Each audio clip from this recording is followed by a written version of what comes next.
All right, guys, quick update. As you can see, we got a big old hole here. That lifter went flat and it started eating the cam right here.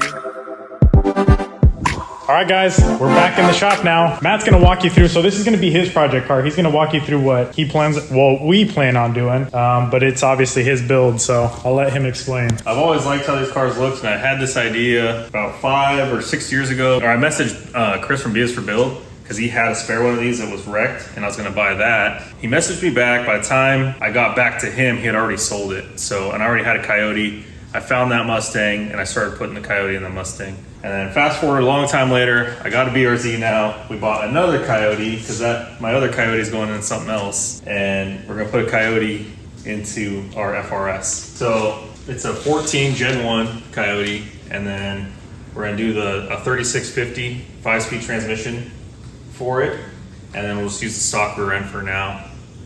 And I got a couple things for this thing. This thing had a tick, so we bought it from the wrecking yard. It had a tick. I took this valve cover off, and you can see all it was just the lifter went flat. This one here. So that lifter went flat, and it started eating the cam right here. And so I bought a couple lifters so I was gonna replace these 2 lifters and these 2 followers, and then I bought some Mustang intake cams. So we're gonna take this thing apart, put the new cams in, and then get the motor ready to be dropped in.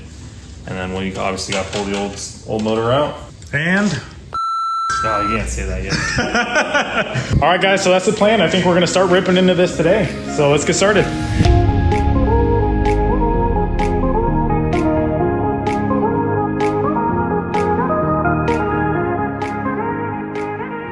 So you can see right here where this cam's started to get eaten up here. It's got a little bit of a ridge there.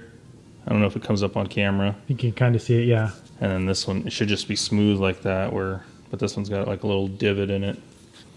So it'll just continue to wear. And then this follower, you can see it dropped everything that was in it, or maybe just wore out the center pin. So I can see the needle bearings in there, but it's all shoved to one side. Should be centered. But yeah, you can see this one's even, rolls. This one's shoved up, doesn't roll.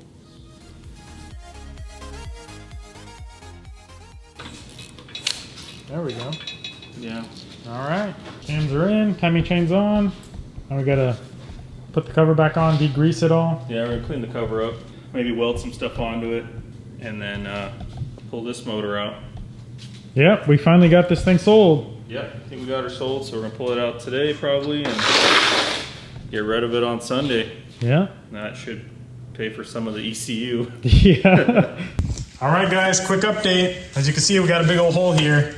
Matt was busy working when I was gone, and he got the motor out. It's right here.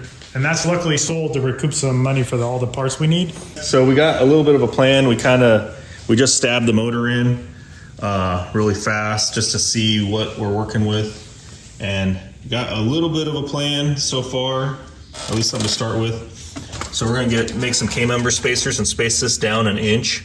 So we'll have obviously one here, one on the other side, one back there, and then a donut here, and I'll space it down 1 inch. And so hopefully that'll give us a little bit of room, a little bit more room for getting the tranny in there without having to cut the crap out of the tunnel. So now we're gonna go buy some stuff to do that, and then we'll get those prepped up and get them in there, and then we'll drop the motor in again and see what else we gotta do. Well, as soon as I throw my keys, you can get the heck out of here. Matt always makes fun of me for forgetting stuff, and he's always losing his keys. All right, let's go get some parts. Got some pieces so far. Still doing scrap. Yeah. We'll make it work. All right, guys, we just got back, got the aluminum, got this cleaned up here. It's a timing chain cover. We're gonna slap that back on the motor and get this kind of degreased as well because it's pretty filthy. Just on that bottom end here, and this side as well. It's caked in oil, so we're gonna degrease that, and we'll maybe mock up the motor and show you guys. All right, guys, this thing is cleaned up and ready to go. It's not perfect, but it's a lot better. It cleaned up the engine there. These valve covers here, timing chain cover. So it's not perfect, like I said, but it's a lot better. Matt's been working on some spacers basically. It's kind of tall the way it sits now, the motor, when we stabbed it. So we're gonna do some spacers here, obviously here. So he's building them right now. So yeah, I'm making some donuts for those front spacers. I just hole sawed out the 1 inch square or 1 inch solid, and then now just turning it down to make it round, perfectly round, and then drill my hole in the center. Because we just got that aluminum out of the scrap, so we figured it'd be cheaper to do it this way than buying drops or having it cut, because they charge you like $7 a cut. Yeah. Plus the material. So this is the second one, right? yeah, it's the second one. Yeah, so it's coming along. Obviously going to be a big project, but we're working away at it. All right, guys, we got an update on the car. Got the motor sitting in there. Yeah, we actually got both motor mounts made. Right now, still sitting on blocks just to kind of give me my spacing off of the steering rack. We got this trans tunnel cross member piece cut out. Right now, we're just using this 3650 transmission to mock it up and get it all in line with the rear diff. So motor's in, and yeah, we're turboing it. Actually, twin turboing it. So right now, I got one header tacked up to the collector. The collector's just sitting on it right now. This is kind of how they're gonna go. Roughly like that. So I gotta build the other side now. We obviously gotta move the ABS and the fuse block there. I work on getting the radiator out today so we can start figuring out the accessories and where the radiator is gonna mount. The motor's as far back as we can get it. It's touching, just barely touching the brake booster right there. And then obviously real close to the clutch master cylinder. So yeah, we're gonna twin turbo this thing.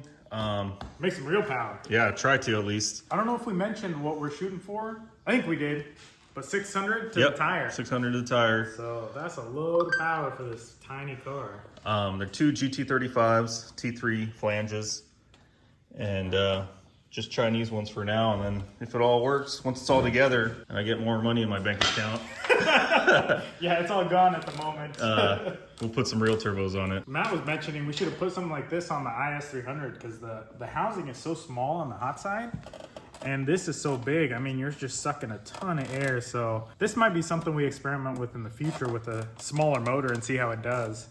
But yeah, we're excited to get this thing going.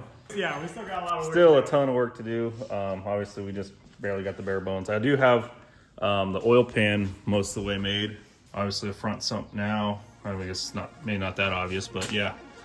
Front sump now. I got to make the internal baffle here for the sump, and then I'm gonna put another baffle here. And yeah, then paint it, of course.